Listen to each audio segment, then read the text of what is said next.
നമ്മുടെ രാജ്യത്തിന്റെ തന്നെ ഏറ്റവും വലിയ അഭിമാന നിമിഷം, കേരളത്തിലെ ജനങ്ങൾ ഏറ്റവും കൂടുതൽ ആഹ്ലാദിക്കുന്ന ഈ നിമിഷത്തിൽ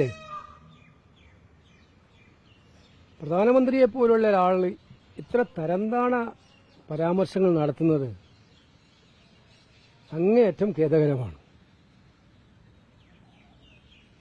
ഓക്കെ, പ്രധാനമന്ത്രിക്ക് രാഹുൽ ഗാന്ധിയുടെയോ ഇന്ത്യ മുന്നണിയിലെ നേതാക്കന്മാരുടെയോ ഉറക്കം കെടുത്താനുള്ള താല്പര്യമാണ് ഇപ്പം നടന്നുകൊണ്ടിരിക്കുന്നത്.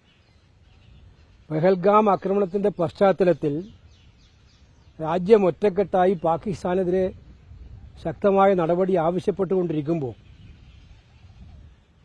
പ്രധാനമന്ത്രിക്ക് തിരക്ക് രാഹുൽ ഗാന്ധിയുടെ ഇന്ത്യ നേതാക്കന്മാരുടെ ഉറക്കം കെടുത്തലാണ്. അപ്പോൾ അദ്ദേഹത്തിന്റെ പ്രയോറിറ്റി ക്ലിയറാണ്.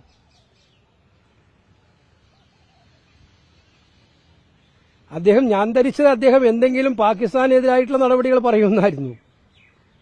പക്ഷെ അതിനു പകരം തനി രാഷ്ട്രീയം പറഞ്ഞ് ഇന്ത്യ മുന്നണിയെയും രാഹുൽ ഗാന്ധിയെയും ആക്രമിക്കുകയാണ് ചെയ്തത്. എന്നിട്ട് ഉറക്കം കെടുത്തും എന്നുള്ളതാണ് അദ്ദേഹം പറഞ്ഞു വെച്ചത്. ഇത് പ്രധാനമന്ത്രിയുടെ പദവിക്ക് ഒട്ടും യോജിച്ച കാര്യമല്ല എന്നുള്ളത്. പിന്നെ ഉറക്കം കെടുത്തുന്ന കാര്യമാണെങ്കിൽ ഞങ്ങളെ ഉറക്കം കെടുത്തുന്നത് എന്തിനു വേണ്ടിയിട്ടാണെന്ന് പ്രധാനമന്ത്രി വരും ദിവസങ്ങളിൽ മനസ്സിലാക്കാൻ പോകുന്നേ ഉള്ളൂ. അദ്ദേഹം കഴിഞ്ഞ ദിവസം പ്രഖ്യാപിച്ച കാസ്റ്റ് സെൻസസ് നടപ്പിലാക്കാൻ വേണ്ടിയിട്ടുള്ള ടൈം ലൈൻ പ്രഖ്യാപിക്കാനും പെഹൽഗാം ആക്രമണത്തിൽ നമ്മുടെ നിരപരാധികളായിട്ടുള്ള 26 പേരെ കൊന്നൊടുക്കിയ പാകിസ്ഥാനോടുള്ള ശക്തമായിട്ടുള്ള മറുപടി ഇന്ത്യയെ കൊണ്ട് കൊടുപ്പിക്കുന്നതിന് വേണ്ടിയിട്ടും പ്രധാനമന്ത്രിയിൽ ശക്തമായ സമ്മർദ്ദം ചെലുത്താൻ വേണ്ടിയിട്ടുള്ള നടപടി ഇന്ത്യ മുന്നണിയുടെ ഭാഗത്തുണ്ടാകും. അത് ഞങ്ങൾ ഉറക്കം കെട്ടും നടത്തിക്കൊണ്ടേയിരിക്കും. പക്ഷെ അത് യഥാർത്ഥത്തിൽ ഉറക്കം കെടാൻ വേണ്ടി പോകുന്നത് ഇന്ത്യൻ പ്രധാനമന്ത്രിയുടെ ആയിരിക്കും ഈ നീക്കം. ഞാൻ ഒന്നുകൂടെ ക്ലിയർ ആയിട്ട് പറയാണ്, ഞങ്ങളെ ഉറക്കം കെടുത്തുമെന്ന് പറയുന്ന പ്രധാനമന്ത്രി മനസ്സിലാക്കേണ്ടത് വരും ദിവസങ്ങളിൽ ഞങ്ങൾ ഉറക്കമൊഴിഞ്ഞ് ഈ കാര്യങ്ങൾ ശക്തമായി ഉന്നയിച്ച് സമ്മർദ്ദം ചെലുത്തി പ്രധാനമന്ത്രിക്കാണ് ഉറക്കം നഷ്ടപ്പെടാൻ വേണ്ടി പോകുന്നത്. ഈ സർക്കാരിന്റെ പാർട്ണറാണ് അദാനി എന്ന് വി എൻ വാസുദേവൻ ആമുഖ പ്രസംഗത്തിൽ പറഞ്ഞതിനെയും ഒരു മാറ്റത്തിന്റെ സന്ദേശങ്ങളാണ് മോദി വ്യക്തമാക്കി.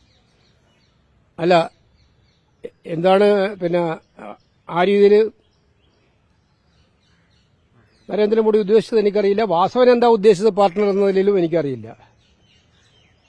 കുറച്ച് നല്ല ഭാഷ ഉപയോഗിക്കാമായിരുന്നു അതിനകത്ത്. ഇത് പങ്കുവെച്ചോടൊന്നുമല്ലല്ലോ. അപ്പോൾ അതുകൊണ്ട് അക്കാര്യത്തിൽ പിന്നെ PPP പ്രോജക്റ്റാണ് സത്യത്തിൽ ഒഴിഞ്ഞ പ്രോജക്റ്റ് എന്ന് പറയുന്നത്. ഇപ്പോൾ അദാനിയുടെ പ്രോജക്റ്റ് തന്നെയാണ്. അപ്പോൾ അദാനി ഞങ്ങളുടെ പാർട്ണറാണെന്ന് പറഞ്ഞിട്ട് അഭിമാനം കൊള്ളേണ്ട കാര്യമില്ല കേരള സർക്കാരിന് അക്കാര്യത്തിൽ. പിന്നെ അതും എടുത്ത് പ്രധാനമന്ത്രി ഒരു മന്ത്രിയുടെ പ്രസംഗമെടുത്ത് പ്രധാനമന്ത്രി രാഷ്ട്രീയം പറയാന്ന് പറയുന്നത് സാധാരണഗതിയിൽ നമ്മൾ മൻമോഹൻ സിംഗിന്റെയൊക്കെ എത്രയോ പ്രസംഗം കണ്ടതാണ്. ഒരുപാട് പ്രധാനമന്ത്രിയുടെ പ്രസംഗം കേട്ടാണ്. ഇങ്ങനെ പ്രസംഗം ഉണ്ടാവാറില്ല. എന്തായാലും ആ ട്രാൻസ്ലേറ്റർ ശരിയായ രീതിയിൽ പറയാത്തത് പ്രധാനമന്ത്രിക്ക് രക്ഷയായി. പ്രധാനമന്ത്രി പറയുന്നുണ്ടായി പിണറായി വിജയൻ ഇന്ത്യ സഖ്യത്തിന്റെ നെടുന്തൂണാണ്. ഈ ചടങ്ങിൽ ഈ വേദിയിൽ ശശി തരൂരുമുണ്ട്. ചിലർക്ക് പൊള്ളേണ്ടവർക്ക് പൊള്ളും എന്നുള്ളൊരു കാര്യം പറഞ്ഞു. മാത്രമല്ല രാജീവ് ചന്ദ്രശേഖരൻ കൈകൊടുത്ത അദ്ദേഹം നേരെ കൈകൊടുത്ത ശശി തരൂരിനാണ്. ആ നെടുന്തൂണാണെന്ന് പറഞ്ഞിട്ട് ആ നെടുന്തൂൺ ഇതിനെക്കുറിച്ചൊന്നും റിയാക്ട് ചെയ്തില്ലല്ലോ. ഇന്ത്യ മുന്നണിയെക്കുറിച്ച് ഇത്രയും മോശമായിട്ട്, അതും ഒരു ഏറ്റവും പ്രധാനപ്പെട്ട ഒരു വികസന വേദിയിൽ പ്രൈം മിനിസ്റ്റർ രാഷ്ട്രീയം പറയുമ്പോൾ അവിടെ വെച്ച് തന്നെ ചുട്ട മറുപടി കൊടുക്കേണ്ടതല്ലേ?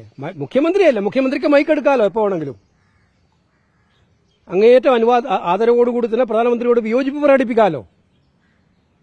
ഈ വേദി ഇതിന് ഉപയോഗിക്കാൻ പാടില്ലായിരുന്നു എന്ന് പറയാമായിരുന്നല്ലോ.